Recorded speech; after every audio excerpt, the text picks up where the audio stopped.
Hey everyone, welcome to my review of The Creator. I hope you enjoyed my first video and this one as well. This will be my second full-length movie spoiler review.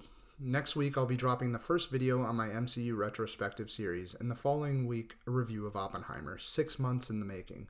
So please check back for those. If you're liking my content so far, please like and subscribe or comment down below. That being said, let's jump into The Creator.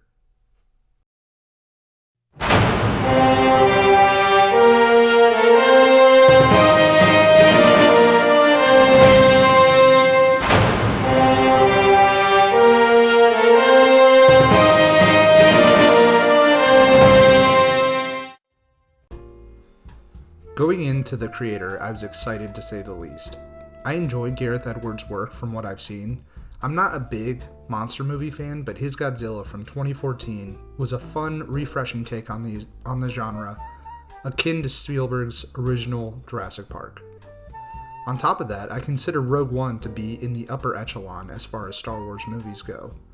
The genre of this film also struck a chord with me. As an audience, we aren't really treated with many movies dealing with the subject of man's relationship with AI all that often, and it's a subject matter that has always been interesting to me. So needless to say, I was curious, but I really don't know what my expectations were going in. I had glanced at some reviews of critics I trust who all had sort of the same take. It's good, but nothing spectacular.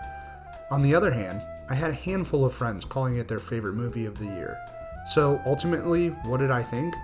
Well, I thought it was fine. I would be lying if I said I wasn't disappointed. Just to clarify, I by no means hated this movie at all, but I didn't exactly love it either. It landed somewhere square in the middle for me. What I did love were the visuals. The visuals in this movie are impeccable. This might be the most impressive blend of CGI and practical effects since Blade Runner 2049. It's outstanding. The CGI is pristine and sharp, and it's used properly. There are no obvious CGI landscapes or claustrophobic green screen environments. Everything just feels so real. The standout here are the simulant designs. The fusing of the real human faces of the actors and the mechanical anatomy of their robot bodies looks incredibly natural and believable. I must say though, the practical effects do a lot of legwork here. The designs of the first generation robots and the actors portraying them are magnificent. I knew going in that Edwards and his team were going to deliver on the visuals, and they exceeded my expectations. Other things that I thought were done well were the characters. We don't get a ton of character development because this movie is just so fast paced, but for our two main characters that we follow along the way, Josh, played by John David Washington, and Alfie, played by Madeline Yuna, the character moments are phenomenal, and their characters are all very well fleshed out. Outside of these two, we aren't given a lot of character depth, but the minor characters that shuffle in and out of the story are all solid. Hats off to country singer Sturgill Simpson as Josh's good friend and ally Drew.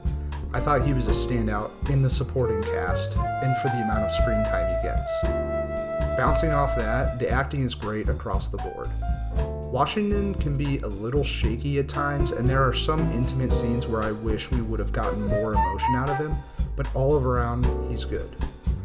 The biggest surprise for me was Madeline Yuna, a complete unknown as far as I'm concerned, but she was fantastic. She fully embodies the childlike innocence and wonder of someone who has lived under a rock their entire life. She completely disappears into the role. It was a welcome shock in regards to child actors.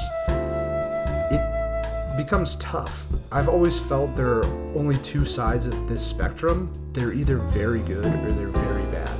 And I don't mean to pick on kids at all. I don't blame them because at that age, this type of job and this type of work, especially in an emotional movie as this one, it's a difficult task for a child to take on, but she absolutely knocks it out of the park. The rest of the cast, including Ken Watanabe, Allison Janney, Gemma Chan, as I said, all competent actors, and they're all solid.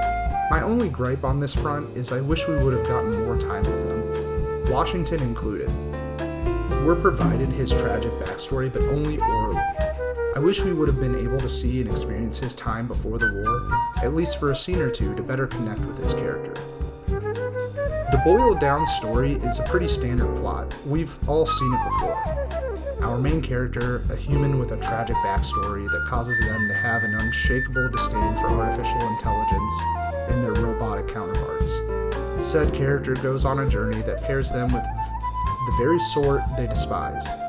Along the way, these characters bond and grow together, changing their outlook on one another in the process, and ultimately altering our main character's values. This structure has been imperative when developing movies pertaining to any type of division in our society, from racism to classism, and from homophobia to religious persecution, which is ultimately what a relationship between humans and artificial intelligence would come down to: a division between two different types of beings. It's a tale as old as time. Now, that doesn't mean it's a bad thing. Every story ever has already been told. What differentiates a movie and helps it stand out is how it conveys its story. And this leads me to the biggest issue of The Creator, which is the plot cohesion. I can't help but feel that this film's downfall, just like Rogue One, which I love, was a product of studio interference. The editing is so jarring for most of the runtime that it feels like a lot of this film was left on the cutting room floor. Now, to be fair, I haven't read much into the behind the scenes for this one, but I wouldn't be surprised if down the line we discover that Edwards preferred a longer cut, but the studio mandated a runtime limit. Because overall, that's really the feeling you get when you sit through The Creator. You sort of jump to and from scene with no warning or moment to breathe. It's great for pacing, but it ruins the rest of the movie in my opinion. You get sudden, incoherent decisions by our characters, a plot that doesn't feel as thought-provoking and as refreshing as it could, and condensed emotional character moments that aren't allowed to breathe on their own. Overall, I enjoyed The Creator. It was a nice escape from the same old we've been getting on the cinema chain lately. The action set pieces, the visuals, and the acting are all top of the line. I just wish the movie was allowed to be what Edwards wanted it to be. Whatever the reason being for the shoddy editing and the cut down story, it doesn't matter. I wish we would have gotten more. It's really a shame because had this movie been allowed to be what Edwards originally intended, I think it could have been something special, matched up with other AI sci-fi dramas like Blade Runner and Ex Machina. But don't let that stray you from this one. I still think it's a fun ride, and anyone who enjoys this type of genre, I think will have a good time with it. Thanks for listening again, and see you in the next one.